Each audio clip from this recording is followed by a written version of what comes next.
Hey guys, നമ്മളങ്ങനെ finally ലക്ഷദ്വീപിൽ എത്തിയിരിക്കുകയാണ്. ബാംഗ്ലൂരിൽ നിന്ന് ലക്ഷദ്വീപിലേക്ക് കുറച്ച് ദൂരം ഉണ്ടായിരുന്നെങ്കിൽ പോലും ഞങ്ങൾ രാവിലെ നേരത്തെ എഴുന്നേറ്റത് കൊണ്ട് ഫ്ലൈറ്റ് കിടന്ന് നന്നായിട്ട് ഉറങ്ങി. പിന്നെ ഇവിടെ എത്താറായപ്പോഴാണ് എഴുന്നേറ്റത്. ഫ്ലൈറ്റിൽ നിന്ന് ഇറങ്ങിക്കഴിഞ്ഞ് ഇവിടെ എയർപോർട്ടൊന്നും കാണാത്തപ്പോൾ ഞാനൊന്ന് ഞെട്ടി. ഇനിയിപ്പോൾ ലഗേജ് ഇവിടുന്ന് തന്നെ നേരിട്ട് തരുവാണോ എന്ന് പോലും വിചാരിച്ചു പോയി. അപ്പോഴാണ് അങ്ങ് ദൂരെ എല്ലാവരും നടന്നു പോകുന്നത് കണ്ടത്. അങ്ങനെ ഞങ്ങളും അവരുടെ പുറകെ പോയി.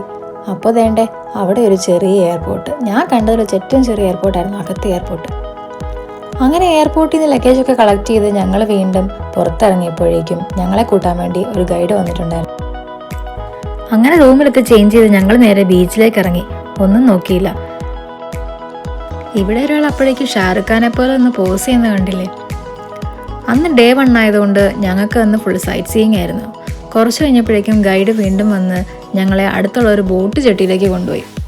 അവിടെയും നല്ല രസമായിരുന്നു കേട്ടോ. കുറേ ആൾക്കാരുണ്ടായിരുന്നു. ഞങ്ങൾ അവിടെ നിന്നും കുറേ ഫോട്ടോ ഒക്കെ എടുത്ത് കുറേ ടൈം അവിടെ തന്നെ സ്പെൻഡ് ചെയ്തു. അവിടെ നിന്ന് ഞങ്ങൾ നേരെ വിട്ടു ലഗൂൺ ബീച്ചിലേക്ക്. ബീച്ചിലെത്തിരി ഇതുപോലെ കറങ്ങുന്ന വീഡിയോ മസ്റ്റാണെന്ന് പറഞ്ഞ് എന്നെക്കൊണ്ട് 3 തവണ കറക്കിപ്പിച്ചു. എന്തിനാണോ എന്തോ. ലക്ഷദ്വീപ് എന്ന് പറഞ്ഞാൽ ഫുൾ ഓഫ് ബീച്ചസ് തന്നെയാണ്. എന്നാൽ പോലും ഇവരുടെ കൾച്ചറിനെ പറ്റി നമുക്ക് ഒരുപാട് കാര്യങ്ങൾ പഠിക്കാനുണ്ട്. ചെറിയൊരു ഐലൻഡ് ആയതുകൊണ്ട് പോലും ഇവിടുത്തെ കമ്മ്യൂണിറ്റി വളരെ ചെറുതാണ്.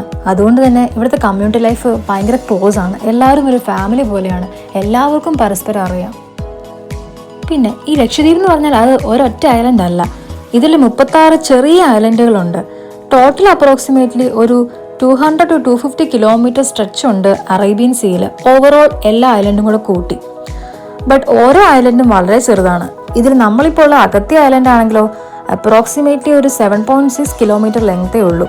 ബട്ട് വിഡ്ത്ത് വളരെ കുറവാണ്. ഒരു സൈഡ് ലഗൂണും മറ്റേ സൈഡ് ഓപ്പൺ സീയുമാണ്, which is a very beautiful view. അങ്ങനെ പകൽ സൈറ്റ് സീയിങ് എല്ലാം കഴിഞ്ഞ് ഞങ്ങൾ രണ്ടുപേരും കോഫി അഡിക്ട്സ് ആയതുകൊണ്ട് ഞങ്ങൾ തൊട്ടടുത്തുള്ള ഒരു കഫേയിൽ വന്നു. ഇവിടെ വന്ന് കോഫി എല്ലാം കുടിച്ച് കുറച്ച് നേരം ബീച്ചും നോക്കി സൺസെറ്റ് എല്ലാം കണ്ട് അവിടെ അങ്ങനെ സ്പെൻഡ് ചെയ്തു. പിന്നെ ഞങ്ങളിങ്ങോട്ട് കൊണ്ടുവരാൻ ഏറ്റവും കൂടുതൽ ഹെൽപ്പ് ചെയ്തത് ജോവാൻറിയ ഹോളിഡേയ്സ് എന്ന് പറഞ്ഞൊരു ഏജൻസി ആയിരുന്നു.